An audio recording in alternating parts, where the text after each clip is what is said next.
Welcome back, everybody. Transforming to digital society, principles and challenges. What is happening with Trinidad and Tobago as it relates to transforming our society? I have with us Mr. Callum Cameron, who will be the featured speaker at the 20th Memorial Lecture of Transforming to Digital Society, Principles and Challenges. Good morning and welcome. Good morning. Thank you. It's a pleasure having you this morning. The 49th Annual Board of Governors meeting of the Caribbean Development Bank is coming up. I think it's already happening, in fact. Yeah. Yep, started yesterday. Yes, it started yesterday, it has. That's correct, yes. Yes. So let's talk about Trinidad and Tobago and what we need to do to strengthen our digital capacities. For sure.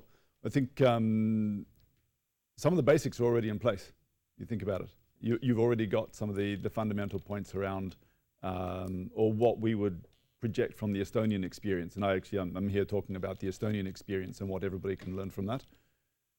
Fundamentals like having a national identity in place that you can now take and actually move into the digital sphere. You can actually take your individual identity and manifest that in the digital space. And this is a fundamental thing that large parts of the world don't understand, that actually digitalizing a country, you were talking about next level earlier on, so taking the country to the next level is not just about actually plugging in cables and stuff. It's getting individuals manifested into the digital space to own their services and data there. What does Trinidad and Tobago have in place now that you see can take us to where we need to go? So you've got the national identity that you can now move into the digital space. You've also got, I believe, and I'm not an expert on the local sphere, but from the conversations I've been having, I believe you've actually got good extensive cabling and connectivity through the country. So people do have access to the internet. I guess that's the fundamental point. You can't have a digital society if your society doesn't have access to the internet. So that's the best thing. And what exactly do you think we need to put in place, and how long do you think it will take for us to put things in place to reach to that position? Sure. Well, again, speaking from the Estonian experience, it's relatively simple, at least conceptually. You get that access, you get the data that you collect from your government agencies and also from your businesses. You get that data connected, so people don't have to keep queuing up and handing in their same data to each agency and to each business along the way, right? So you get that data connected. You then get the digital identity I mentioned in space, so people can then actually present themselves in that space and actually own the services and start demanding stuff.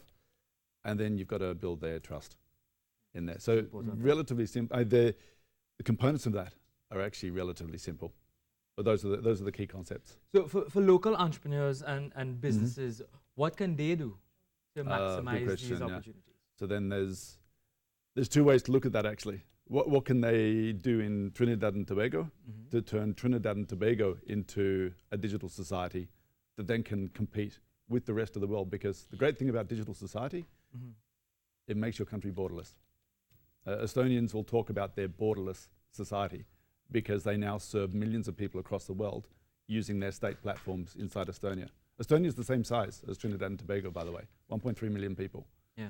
But they're now actually leading the world in the digital space. And you were telling me that Trinidad and Tobago may soon be the leaders.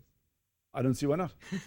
Because you can build the same here. Yeah. And when Estonia leapfrogged the rest of the world starting 20 years ago, you can now take their model and leapfrog them in 5 years. I wanted to jump in because Estonia is in a beautiful part of the world, Eastern Europe, and I wanted to know exactly what was that model that made Estonia successful. Okay. As I said before, it was those core concepts of access, data, identity, and trust there. But also there's some similarities with here, I think, in that Estonia started from a blank canvas. They got independence again in 91, and their whole place was a mess. It was a shambles. And so they could build from a blank canvas. So they had a desperate need for services. They had no money. So they wanted to build a government like their Scandinavian partners or the Scandinavian neighbors, but they didn't have people and they didn't have money. So they put in IT. You guys can do exactly the same. But you're coming actually, I think, from a higher base.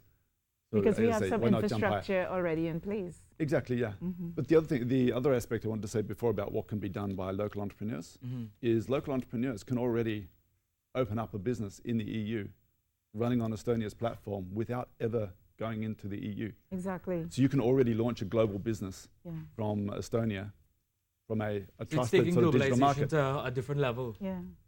It's really pushing out proper digital Yeah. society, It's removing it's- all the borders, it's really removing all the the friction. fourth industrial revolution, really capitalizing on the fourth industrial revolution. Absolutely, yeah. Yeah. And it actually is a platform to stimulate innovation, more innovation, or to give impetus to innovation, because now it becomes boundaryless, and Yeah. you have the entire world, which would be your marketplace. This is exactly it. Mm-hmm. There's a reason I think Estonia's got the most startup unicorns per capita in the world. It's because, so the most startup companies that have crossed the sort of $1 billion valuation, it's because they don't have that friction at home. Yeah, So they get creative and they can move much faster, yeah. absolutely. So that's Mm. something to look forward to, some Yeah. exciting times. And he said Trinidad and Tobago, we could lead the way in a short while. You could, So you should. we should. Yeah. I mean, that's what holding back most of the rest of the world. They don't Yeah. have the ambition. Yeah, They don't have the ambition and they've got too much legacy and noise inside their governments. yeah. You guys can just turn it around like this. Well, When is your presentation? It is this afternoon at 6:30. Is Wait, it open to the or six- public, or it's a closed session? It's a closed session, but it will be streamed online live. Okay. oh, what's the page that will be streamed? Very good question. I'll get back to you on that. But I think if you go to the Caribank website, Yeah. so you'll Yeah. find it from there. All right. All right. Well, I want to say good luck in your presentation later, and hopefully we hear more about you. And when we become number one, I'll remember this moment. Remember this You conversation. heard it first here, Started right? here. Thank you very much, Mr. Callum Cameron. You'll be the featured speaker at the 20th Memorial Lecture, Transforming to Digital Society, Principles and Challenges. It was a pleasure having you once again. Lisa, Yeah. something to look forward